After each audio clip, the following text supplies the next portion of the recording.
Bikha tlachua van lu na pek in kan pop liu kha na kilven na zau khen na nga cha a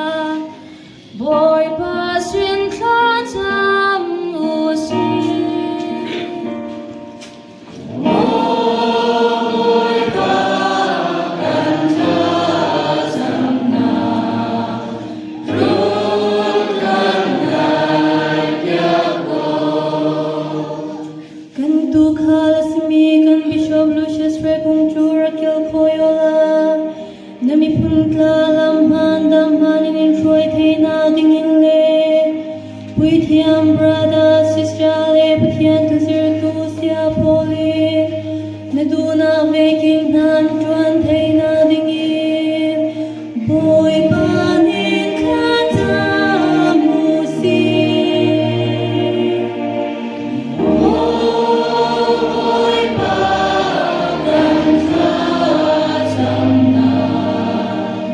run kan nai pya ko minau tampi chunga pathian rian chuan du nak lung chin na pek nak nga cha le valai chung ka ki pa rem nak le dai na lem nak nga cha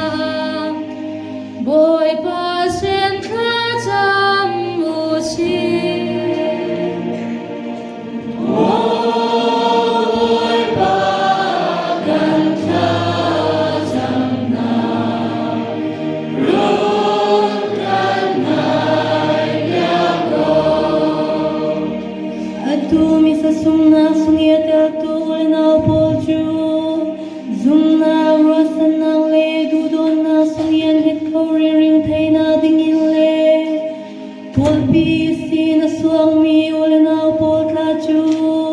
boy pai tu buan sung a rakir sa thai na ding shanga boy pa nin kha ta mu si boy pa kan kha cham na run kan nai pya ko RVF alam hakha service na chunga na thlachuan tar i arian na chuan tu na ni taksa thrau dam na kan hu i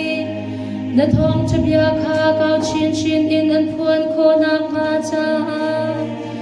boy pa sin kha cham u si boy pa kan kha cham na run kan nai pya ko RVA service orangai tu zaten tharau chana pung sanam na kan nei theina ding shanga boy pa